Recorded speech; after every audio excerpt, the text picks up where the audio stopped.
আসসালামু আলাইকুম প্রিয় দর্শক, আজ আপনাদের সঙ্গে কথা বলবো 14 গ্রেড এবং 13 গ্রেডের বিভিন্ন পদ সম্পর্কে। আপনারা এই স্ক্রিনে 14 গ্রেডের বিভিন্ন পদ দেখতে পাচ্ছেন। 1 নম্বরে আছে ইউনিয়ন পরিষদ প্রশাসনিক কর্মকর্তা, জেলা প্রশাসকের কার্যালয়। 64টা জেলায় এরকম 64টি জেলা প্রশাসকের কার্যালয় আছে।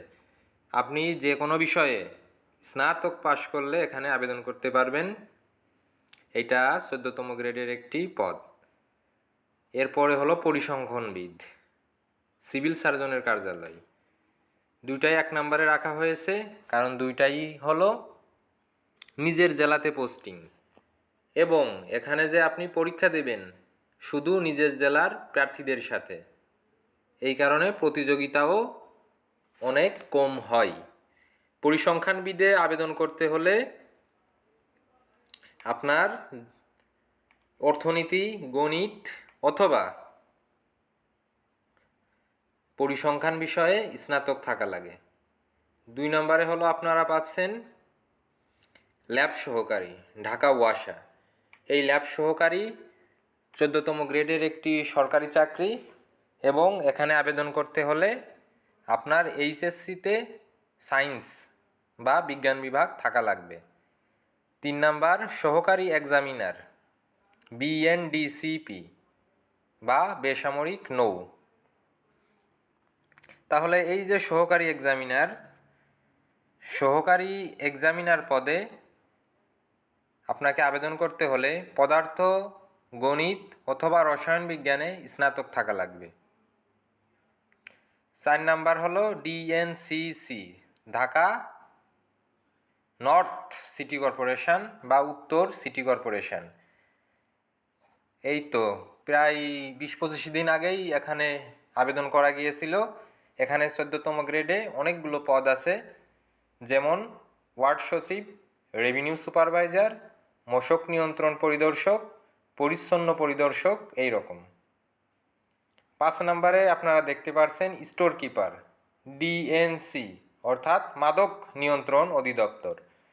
স্টোর কিপার পদে যে শুধু ডিএনসিতে নিয়োগ হয় তা না, 14তম গ্রেডের এই পদে অন্যান্য সকল অধিদপ্তর, পরিদপ্তর এবং কিছু মন্ত্রণালয়েও এই স্টোর কিপার পদটি আছে, যা সাধারণত 14তম গ্রেডের হয়ে থাকে। এরপর 6 নাম্বার এয়ারক্রাফট মার্শালার। এখানে আবেদন করতে আপনার বিএসসি অথবা আপনার অনার্স থাকা লাগবে সায়েন্সের যে কোনো একটি বিষয়ে।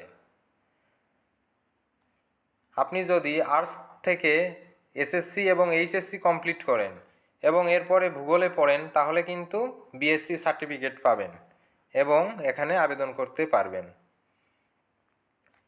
7 নাম্বারে আছে পরিসংখ্যান সহকারী। পরিসংখ্যান সহকারী 14তম গ্রেডের একটি পদ, টিসিডি অর্থাৎ এটা সেনাবাহিনীর একটি পদ। সেনাবাহিনীর আন্ডারে আপনার থাকা লাগবে, এটা প্রধান যিনি থাকবেন তার কার্যালয়। 8 নাম্বার হলো নার্সারি সহকারী, বিএফডিসি অর্থাৎ এই যে মৎস্য। এখানে যদি আপনি 14তম গ্রেডের এই পদে আবেদন করতে চান, তাহলে আপনার এইচএসসিতে সায়েন্স থাকা লাগবে, এবং শুধু সায়েন্স থাকলেই হবে না, আপনাকে জীববিজ্ঞানও থাকা লাগবে, এবং আপনাকে উদ্ভিদ বিজ্ঞান ও প্রাণীবিজ্ঞান, বিশেষত প্রাণীবিজ্ঞান এ জায়গাতে লাগবে। তাহলে 14তম গ্রেডের এই পদগুলো হলো প্রধান পদ।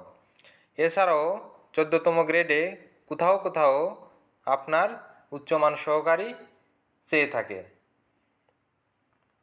এবার আমরা 13তম গ্রেডের স্ক্রিনে চলে যাব।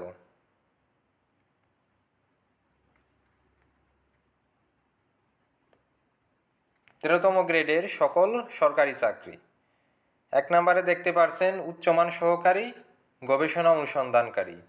এই দুইটি পদ আছে বাংলাদেশ রুরাল ডেভেলপমেন্ট বোর্ড বা বিআরডিবি বা বাংলাদেশ পল্লী উন্নয়ন বোর্ড।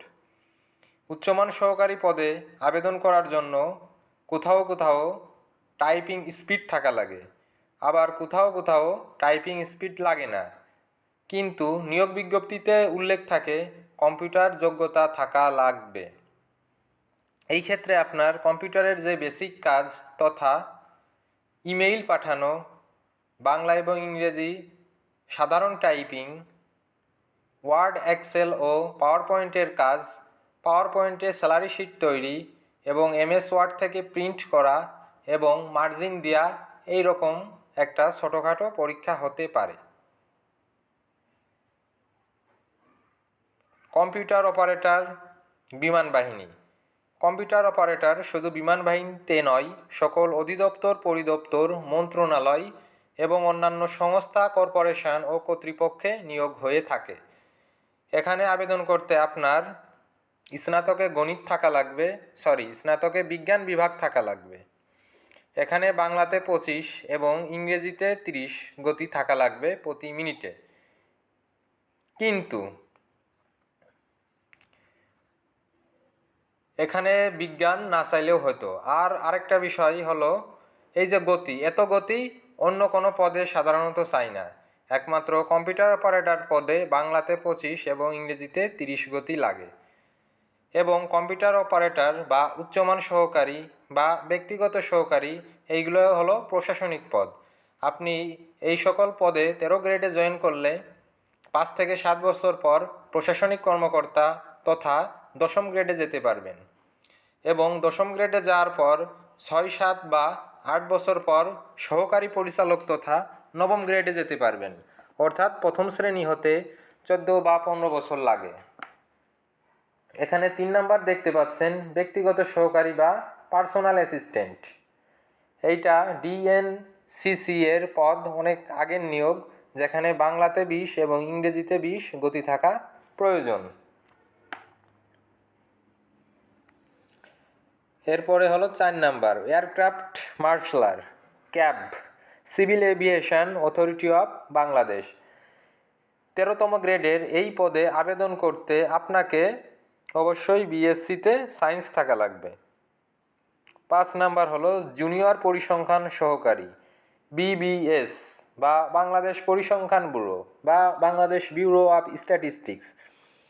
এখানে আবেদন করতে আপনার স্নাতকে যতগুলো কোর্স পড়বেন তার মধ্যে যে কোনো একটা কোর্সে 100 নাম্বারের গণিত থাকলেই হবে। তার মানে বেশিরভাগ সাবজেক্টের মানুষই এই জুনিয়র পরিসংখ্যান সহকারী অথবা পরিসংখ্যান সহকারী 13তম গ্রেডের এই পদে আবেদন করতে পারেন। বিশেষত যারা বাণিজ্য বিভাগের, তাদের তো গণিত থাকেই, এই কারণে তাদের আবেদন করাও সহজ। 6 হলো উপখাদ্য পরিদর্শক, ডিজি ফুড। তাহলে এই যে ডিজি ফুড, এখানে এই যে রিসেন্টলি পরীক্ষা হয়ে গিয়েছে, অনেক বড় একটা সার্কুলার ছিল, এটাও 13তম গ্রেডের একটি পদ। এরপর 7 নাম্বার প্রধান সহকারী, সাধারণত সকল মন্ত্রণালয় বা কিছু মন্ত্রণালয় বাদে এই পদ থাকে। এরপরে কলকারখানা নিয়ন্ত্রণে, এই যে আপনার কিছুদিন আগে এই পদের ভাইবা হয়েছে। একজনের সঙ্গে কথা হয়েছে, সে বলেছেন যে এই প্রধান সহকারী পদে তার ভাইবা বোর্ডে শ্রদ্ধাঞ্জলি বানানটা লিখতে দিয়েছিল। এইটা লিখেই এরপরে ইংরেজিতে আরেকটা বানান লিখতে দিল এবং কিছু টুকিটাকি প্রশ্ন করে ভাইবা শেষ। তার মানে রিটেন নাম্বারই হলো মূল কথা। এরপর 8 নাম্বার হলো টেকনিশিয়ান, বিসিএসআইআর বা বাংলাদেশ শিল্পকলা একাডেমি। 13তম গ্রেডের এই পদে আবেদন করতে আপনাকে এইচএসসি সায়েন্স থাকা লাগবে, কিন্তু আপনি 14 গ্রেডে আবেদন করতে এই জায়গারই অন্য পদে অনার্স থাকা লাগবে। তাহলে যারা এইচএসসিতে সায়েন্স নিয়েছেন তারা একটা ভালো সুবিধা পেয়ে গেলেন। 9 নাম্বার হলো সহকারী শিক্ষক প্রাইমারি স্কুল। সহকারী শিক্ষক প্রাইমারি স্কুল হলো নিজ উপজেলা ভিত্তিক। এখানে আপনি 20% সায়েন্স কোটা পাবেন এবং 5% মুক্তিযোদ্ধার সন্তান কোটা, 1% ক্ষুদ্র নৃগোষ্ঠী কোটা এবং আরও 1% প্রতিবন্ধী কোটা পাবেন। কারো যদি একই সাথে 2টি কোটা থাকে, অর্থাৎ সে ক্ষুদ্র নৃগোষ্ঠী আবার তার বিএসসি সার্টিফিকেট আছে, 2টি কোটা একসাথে যদি ক্রিয়া করে এবং সে যদি ভাইবা দেয়, তাহলে তার চাকরি নিশ্চিত। 10 নাম্বার হলো উপজেলা পোস্টমাস্টার জীবন বীমা। এই যে উপজেলা পোস্টমাস্টার, আপনাকে আলাদা একটা রুম দেওয়া হবে। 13তম গ্রেডের এই পদে আপনি বলা যায় যে ওই অফিসের প্রধান হবেন। 11 নাম্বার পজিশনে আছে কনিষ্ঠ নদী জরিপকারী BIWTA বা Bangladesh inland water transport authority বা বাংলাদেশ অভ্যন্তরীণ নৌ পরিবহন কর্তৃপক্ষ। আমি নিজেই এই পদে ভাইবা পরীক্ষা দিয়েছিলাম। কনিষ্ঠ নদী জরিপকারী বা জুনিয়র রিভার সার্ভেয়র 13তম গ্রেডের একটি পদ। এই পদের মূল সুবিধা হলো আপনার প্রথম প্রমোশনেই 9ম গ্রেড তথা নদী জরিপকারী হওয়া যায় এবং এরপরে ঊর্ধ্বতন নদী জরিপকারী এবং তারপরে সহকারী প্রধান হাইড্রোগ্রাফার হওয়া যায়। এইগুলো হলো 13তম গ্রেডের পদ। এই 11 নাম্বার পদে যে কোনো সাবজেক্টে স্নাতক থাকলে আবেদন করতে পারবেন না। এখানে আবেদন করতে গণিত বা পদার্থবিজ্ঞান বা ভূগোল বা হাইড্রোগ্রাফিক সাবজেক্টে অনার্স পাস করার প্রয়োজন আছে। এখানে যে সকল পদ দেখানো হলো,